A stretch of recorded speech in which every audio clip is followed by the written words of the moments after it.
Hi and welcome back to my channel. So I'm excited about the kickoff for our 12 days of Christmas, you guys. I have been waiting for this. So I wanted to start off our 12 days of Christmas by talking about 10 ways to protect yourself from identity theft during this holiday season.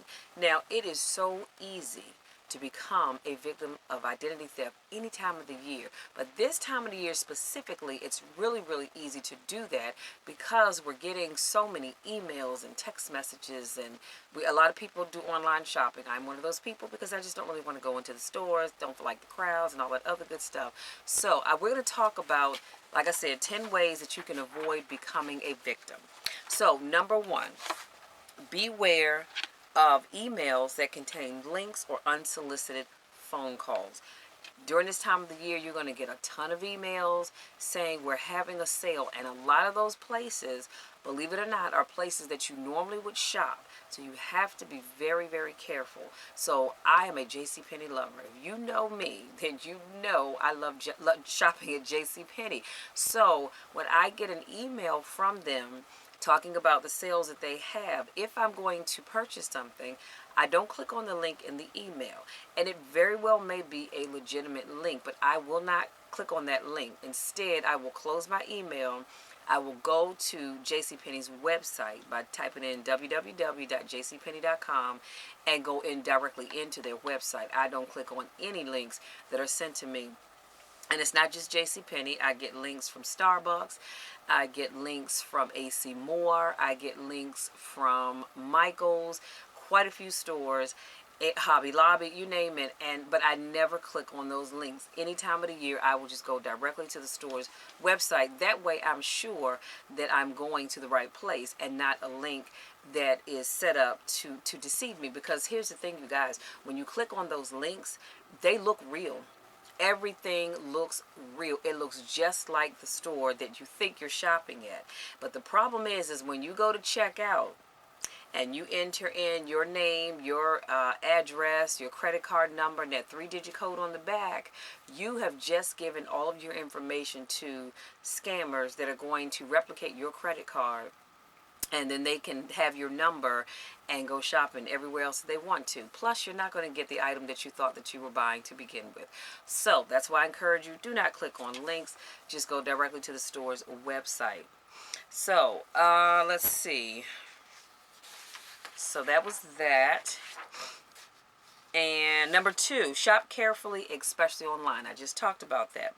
Whether you're shopping on your phone, your tablet, your desktop, your computer, it's suggested that you double check that you're on the correct website or the right app.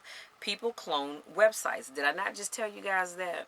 So before checking out and entering your credit card information, always look for that lock symbol. And it'll be somewhere, I can't always say exactly where, but look like in the corners of the screen, but you'll see a lock. And you know, like a lock that you put on a box or something. And that lock should be closed. That indicates that that is a secured site. If you do not see that lock, do not shop on that site. Don't even browse on it, okay?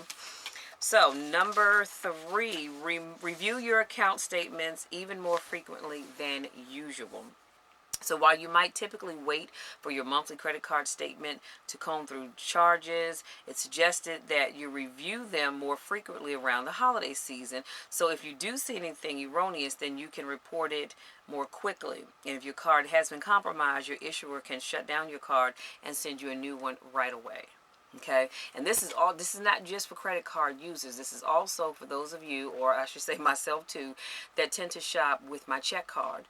I check my Bank of America account every day because you'd be surprised at the things that can happen if you don't check your account on a regular basis. And a few years back, I did have that issue where a couple of months prior to my card being compromised, I had gone to a Red Lobster and I paid with my check card. And of course, you know, the young lady, she went off with my card, she scanned it, she brought it back, I signed my receipt, you know, and I was on, you know, gone about my business. 2 months later, I happened to be doing something, and I wasn't very adamant about checking my account. Let me just be honest. At that time, I was not. I am now. And I checked and I saw that someone had ordered $100 of Proactiv facial cleansing stuff. Now, I have never in my life had pimples, ever in my life. Thank God for that. So I would have no reason to purchase Proactiv anything. So I called and I disputed that with with Bank of America. I said, well, I don't use Proactiv anything. I've never had a problem with pimples or anything like that, so there was no reason for me to purchase it. And so the guy said, well, are you familiar with Laurel, Maryland? And I said, yeah. And I said, well, why do you ask? And he said, because the URL came from Laurel, Maryland. He said, do you know anybody that lives in Laurel? And at that time I said, no, actually I don't. The last time I was in Laurel was when I was working at SportFit as a personal trainer, but I hadn't been there in quite a few years. I said, but I don't know anybody that lives there. So the purchases came from an IP address from Laurel, Maryland. So once we got everything, combed through my account, there was like $300 worth of purchases. The $100 to Proactiv was the largest amount, but there were a whole bunch of small amounts, and everything totaled up to $300. And I thought, oh my God. And so had I been checking my account on a daily basis, I would have seen those charges. Like I said, they were small charges. They were like $1 here, $2 there, $5 here, $10 there, and just small amounts. And so that is the unfortunate thing. So the key is to review your statements more frequently than you normally do. Number 4, watch for skimmers. Skimmers run rampant during the holidays, so be on the lookout for devices that are attached to card readers at ATMs. Skimmers copy your card information that thieves steal to replicate your card. I mentioned that a little earlier, to make unauthorized purchases. And when these skimmers are so good that they can replicate your card to the T. They have all the numbers on the front. They have the 3-digit code on the back. They have your name spelled exactly the way it is on your card, and it has the the expiration date. Looks perfectly just like your card. So you've got to be careful for that. Number 5, use your credit card, not your debit card. You don't want to use your debit card because it pulls the capital directly out of your account. Credit cards come with more protection because card companies will offer consumers full protection from fraudulent charges. Just be sure you report the problem within 90 days.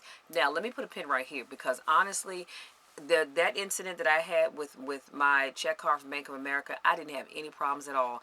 I called and went down the line with the person that I spoke with. We went down the line and looked at all those charges that had come from that Laurel IP address. I didn't have any problems whatsoever and got my money refunded back to my account. So I understand what they're saying about using your credit card. Debit cards, yes, it takes the money out of your account right then and there. However, you should not. If you're with a good bank, you should not have any problems. Now, if your bank gives you a hard time, that's a whole nother story. But typically, you will not have any problems once you dispute those charges. Number 6, be wary of new retail card applications. So many shoppers are tempted to open new retail branded credit cards when they're making big purchases around the holidays to get those great discounts that a lot of stores are offering. The problem with this is that the application process often involves writing down your personal information, including your social security number, on a piece of paper. Wrong answer. Even if you had to do that, I would suggest that you get that piece of paper back with your personal information, or do not allow them to keep that. Do not trust them to just throw it in the trash, because guess what? Whatever you put in that trash, you can take out of the trash.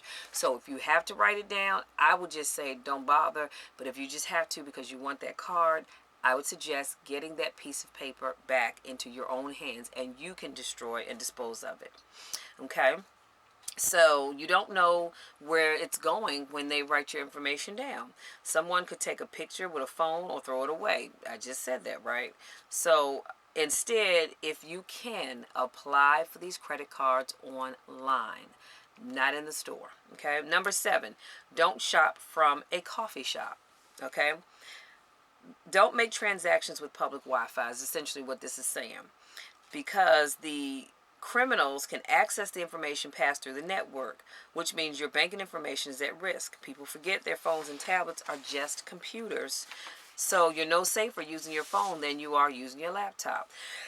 Excuse me, if you're connecting to wireless network. So again, if you are connecting to wireless network, and I'm thinking off the top of my head, Starbucks, because I see a lot of people using their laptops inside of Starbucks, you have to be careful about what you're doing when you're using Wi-Fi Wi-Fi on a unsecured network. I cannot stress that enough. If I need to check my banking account, guess what? I have the app on my phone here. I check it on my phone only because this is secured. It's not an open network for everybody to just take part in. So please don't do that kind of stuff when you're out and about on public Wi-Fi. Number 9, check the protection that comes with your credit card. Now, this is something that you should know when you got the card of what kind of protection it offers. So make sure you check that so you'll know if in the event something happens, how MasterCard, Visa, Discover, American Express, how they're going to cover you when you have fraudulent purchases made to your card. And number 10, monitor or freeze your credit if your data is hacked. This is so easy to do. You can contact one of the credit bureaus and they will alert the other two. So you don't have to, you can, but you don't have to contact all 3 of the credit bureaus. Contact Equifax and they'll notify TransUnion. And why does it always escape me when I'm getting ready to talk about these credit bureaus? TransUnion and... Anyway, y'all know what I'm talking about. Contact one, put the freeze on, they will notify the other 2, and so you're good to go. Now, that's going to mean that if you're trying to apply for credit, you're going to have to remember that you have your credit is now frozen because that application is not going to go through because you have frozen your credit. But I would suggest that if you have been a victim of identity theft, that you do that. And I promise you, if you do these things that I just shared with you, you should have a wonderful holiday season. But let me tell you something even better. If you pay for your items with cash, guess what? You won't have any problems at all. But in the event that you have to use credit, stick with these tips. And I'm going to do a quick recap, and I promise I will let you be. So in order to protect yourself against identity theft during this holiday season, number 1, you want to be aware of emails that contain links or unsolicited phone calls. Number 2, shop carefully, especially online. You've got to be careful. Just because an email looks like it comes from your favorite store does not necessarily mean it did. Number 3, review your account statements even more frequently than usual. I would say if you don't want the stress of doing it every single day, do it at least once a week, maybe even twice a week, but you've got to do it more than just waiting, for that 30-day window to say, oh, let me look back last month and see what I charged. Check it more frequently. Number 4, watch for skimmers. Like I said, skimmers are little devices that are attached to the ATM. When you go and you slide your card in, that skimmer is reading your card as it's sliding through that slot. So, and I've read this someplace before, that when you go, feel around where you insert your card and try to pull anything. Just, pull at the little slot. If it's a skimmer, it's going to come out when you pull it. If it's not, you're good, but just always be aware of those. Number 5, use your credit card and not your debit card. Number 6, be wary of new retail card applications. Number 7, don't shop from coffee shops, meaning don't use open Wi-Fi to do personal stuff. Number 8, limit your social media sharing. And I don't know, did I go into detail about this? So if I didn't, I apologize. So the security questions on financial accounts often overlap with the information that we share on social media, including date of birth, anniversaries, pet names, mother's maiden names. So it's suggested that you increase your privacy controls on Facebook and other accounts, as well as using hard to guess passwords. The key is, though, you need to put that password somewhere in your phone. You should have an app where you can make notes, because I have one, because I have so many passwords for so many different things, but it's password protected. So if you think it's something that you may forget, I suggest that you put it someplace so you don't forget. So number 8, limit your social media sharings. That's what that was about. Number 9, check the protection that comes with your credit card to see how they're going to cover you in the event that you become a victim of identity theft. And number 10, monitor or freeze your credit if your data is hacked. And that's pretty much self-explanatory. Like I said, if you contact one of the credit bureaus, they will contact the other 2, and you'll be able to, if your information has been hacked, you'll be able to get free copies of your credit report. Also, if you haven't done so, I would suggest you guys go to annualcreditreport.com to get a free copy of your credit report. That is the only place that I know of that it is free.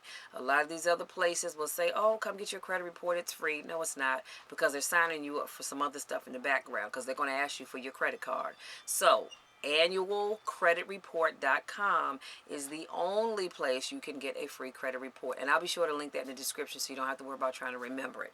So that's all I have, you guys. To my newest subscribers, I say thank you so much. To those of you that continue to support me in all that I do, I say thank you so much. I love you guys, and I want you to have a wonderful, wonderful holiday season. And we'll talk again in day 2's video. Until then, take care.